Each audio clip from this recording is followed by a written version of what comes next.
안녕하세요, 앨리스입니다. 저 드디어 일시적인 완치 판정을 받았습니다. 일시적인 완치 판정이 어떤 거냐면요. 저는 이제 자가 면역 질환이라서 완치가 없는 병인데요. 이제 병원에서 내리는 일시적 완치 판정이라 하면 약물 치료 없이 아무런 증상이 없는 그런 상황을 말해요. 저는 제가 이제 올해가 7년 차거든요. 이 병을 가진 지. 정말 많은 노력을 했고, 그리고 주변에서 들리는 이제 부정적인 얘기들을 많이 들으면서 이 병이 어떤 분들은 30년 동안 이 병의 그런 증상들이 계속 되시는 분들도 많아요. 그런 얘기를 들으면서 이 병을 나는 반드시 좋아질 것이다, 나는 반드시 좋은 관행을 가질 것이다 라는 믿음 하나로 열심히 버텼던 것 같아요. 그래서 사실은 그 얘기를 들었을 때 많이 울기도 울었지만 꿈 같은 느낌이 들어요. 지금도 아직까지도 꿈 같아요. 저의 고생한 그 7년의 시간이 이렇게 생각이 나면서 나한테도 이런 날이 오는구나 라는 생각이 들더라고요. 근데 한편으로는 사실 조금 걱정이 되기도 해요. 왜냐면 제가 만약에 약물 치료로 돌아간다는 얘기는 제 병이 많이 악화됐기 때문에 약물 치료로 돌아간다는 얘기거든요. 그리고 제가 지금까지 약물에 의존을 많이 했기 때문에 몸이 아마도 약물에 되게 익숙해져 있을 거예요. 근데 그거 없이 저 혼자 이제 헤쳐나간다는 게 조금은 두렵긴 하지만 그래도 너무너무 행복합니다. 그럼 제가 이렇게 일시적인 완치 판정을 받을 수 있었던 아주 결정적인 저의 생활 습관을 모두에게 공유해 보려고 해요. 첫 번째는 식단입니다. 식단은 아무래도 굉장히 중요하죠. 왜냐면은 저희가 가지고 있는 이런 자가 면역 질환은 사실은 완치가 없는 병이잖아요. 그래서 자가 면역 질환을 잘못 접근을 하셔가지고 면역 관련된 거를 높이기 위해서 관련된 음식을 먹는다거나 영양제를 챙겨 드시는 분들이 있어요. 근데 저는 이거를 염증을 낮추는데, 염증에 포커스를 두고 사실 공부를 시작했습니다.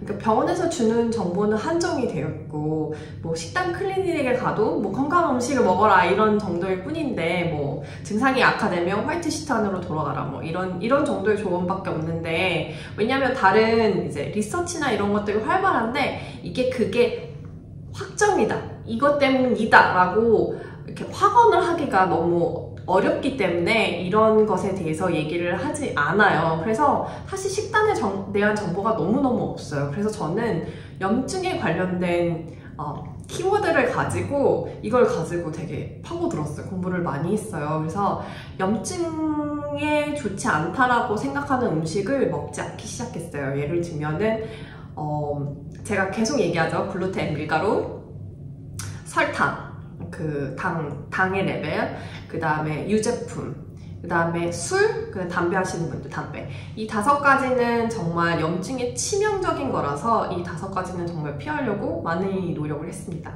그러다 보니까 식단도 좀 꾸준히 좀 건강한 음식 위주로 식단을 했었던 것 같고요. 아무래도 그 음식의 질이 굉장히 중요한 것 같아요. 그래서 저는 음식을 공부하면서 예를 들면 지방을 먹는데 지방도 질이 좋은 지방이 있고 질이 안 좋은 지방이 있거든요. 질이 안 좋은 지방을 드시면 염증에 노출될 수 있는 그 확률이 굉장히 높습니다. 그래서 관련된 공부를 굉장히 많이 해서 음식의 질에 굉장히 신경을 썼던 것 같아요.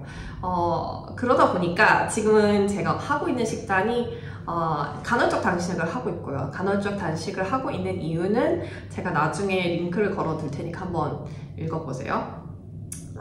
그리고 그 다음에 소식을 하고 있고요. 그 다음에 지금 최근에는 제가 채식을 하고 그 다음에 술까지 끊어서 지금은 그런 식단을 위주로 하고 있습니다. 두 번째는 제가 규칙적인 운동을 하고 있어요. 근데 제가 병에 걸리기 전에도 저는 규칙적인 운동을 했었는데요. 지금 올해가 한 10년 차 되고 있는 것 같아요. 근데 운동은 사실은 운동이 좋은 점 이렇게 한다기보다는 사실 병원에서도 저한테 운동을 규칙적으로 하라고 얘기를 해주셨어요. 아무래도 운동은 스트레스 레벨을 낮추기도 하고, 그다음에 염증에 노출될 수 있는 그런 확률을 많이 줄이기도 하고요. 아무래도 스트레스 레벨이 낮으니까 염증에 노출될 확률도 굉장히 적겠죠? 그리고 아무래도 이제 저희들은 정신적인 질환이 같이 오기 때문에 우울증도 예방할 수 있고, 아니면 우울증이 왔다면 우울증을 극복하는 데도 많이 도움을 줄 수 있어요. 그러다 보니까 저는 자연스럽게 운동을 많이 했던 것 같아요. 어떻게 운동해서 짐에 가가지고 운동하기 이런 걸 말하는 게 아니에요. 평소에 만약에 그런 걸 할 수 없다면 많이 걷는다든지 아니면 주변의 공원을 뛴다든지 여러 가지 방법으로 제가 할 수 있는 운동을 했었던 것 같아요. 세 번째는 저는 이제 스트레스 감소를 위해서 여러 가지 노력을 했는데요. 사실 저에게 큰 영향을 준 건 사실 명상이고요. 명상에 대한 효과는 정말 많이 앞에서도 언급을 했겠지만 좀 안 좋고 극단적인 생각을 할 때도 명상이 저를 많이 붙잡아 준 것 같아요. 그래서 저는 지금 마음의 근육도 많이 만들어 놓은 상태입니다. 명상의 효과는 모든 분들이 많이 아시겠지만 스트레스를 조절할 수 있고, 그다음에 몸의 이완과 부정적인 생각으로부터 끄달리지 않는 마음에 힘을 주기도 해요. 그래서 저는 스트레스를 낮추기 위해 명상을 하기도 했지만 이렇게 자연 속에서 많이 걷는 것도 했어요. 호주는 워낙 자연이 유명하기도 하지만 제가 이 시티에 살고 있음에도 불구하고 트램을 타면 한 15분 거리에 바닷가가 있거든요. 그래서 바닷가에 가서 산책을 많이 하기도 하고, 우울하면 저는 좀 산책을 하는 것 같아요. 산책을 해서 자연과 접촉을 해서 이렇게 뭔가 에너지를 얻는 것 같고, 실제로 earthing이라는 게 있어요. 자연과 이렇게 접촉을 해서 스트레스 레벨을 낮추는 건데, 실제 그게 지금 과학자들도 지금 그 결과에 대해서 많이 지금 이렇게 스터디 중에 있는데, 그러니까 맨발로 자연을 걷는 거예요. 자연을 일부 걷는 것만 해도 스트레스 레벨이 많이 낮춰지는 그런 효과를 얻을 수 있다고 합니다.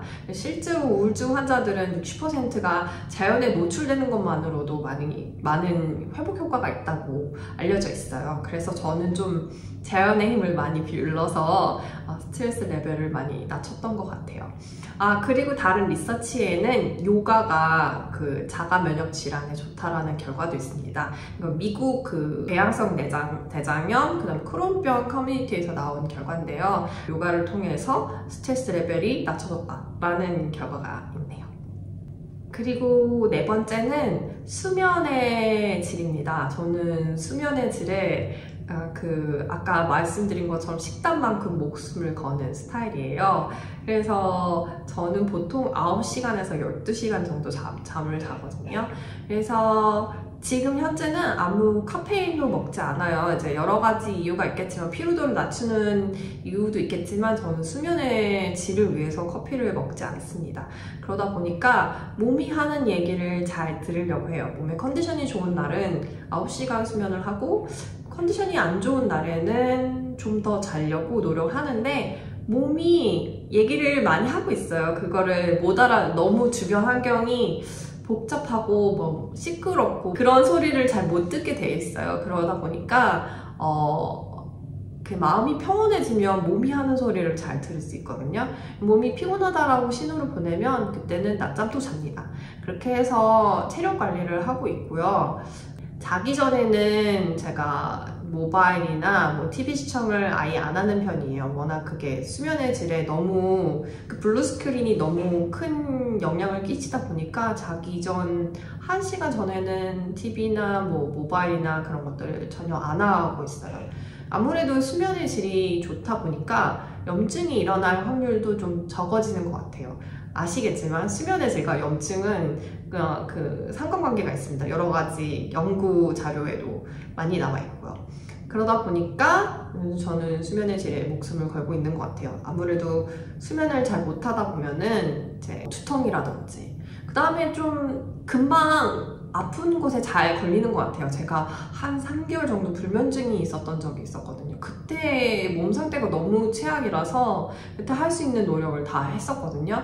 그래서 수면의 질에 이렇게 목숨을 걸고 있습니다. 이 밖에도 저는 제 개인적으로 공부를 많이 하고 있어요. 제가 지금 블로그 커뮤니티에도 글을 많이 올리고 있지만 제가 하고 있는 개인적인 리서치나 책이나 이런 걸 통해서 좀 신뢰가 높은 자료를 가지고 제 몸에 신뢰를 하는 것 같아요. 저는 약간 인터넷의 카더라 통신은 좀 안 믿는 편이거든요. 제가 보고 듣고 무슨 전문가가 말한 책에서 나온 이런 걸 위주로 하다 보니까 좀 빨리 회복이 된 것 같아요. 그래서 여러분도 너무 인터넷의 카더라 통신에만 의존하지 마시고 여러 가지 정보를 다큐멘터리를 본다든지 책을 읽는다든지 해서 끊임없이 자료 수집을 해서 몸에 한번 실험을 해보세요. 저는 제가 블로그에 남긴 여러 가지 이야기들이 제가 그렇게 알게 된, 공부하게 된 자료들을 제 몸에다 끊임없이 실험을 하고 이렇게 남긴 결과물들이거든요. 그래서 아마 여기까지 오는데 그런 것들이 많이 도움이 되지 않나 싶습니다. 그래서 여기까지 제가 이렇게 관액기에 빨리 올 수 있었던 비결을 한번 나열을 해봤어요. 저는 개인적으로 너무너무 기쁘고요. 이런 날이 진짜 올지 몰랐거든요. 그래서 많은 분들이 축하를 해주셔서 너무 감사하게 생각하고 있습니다. 앞으로도 몸 관리 잘하고 지금부터 저는 시작이라고 생각하거든요. 그래서 더 좋은 정보가 있으면 업데이트 하도록 하겠습니다. 모두들 하쿠나 마타타. 그럼 안녕.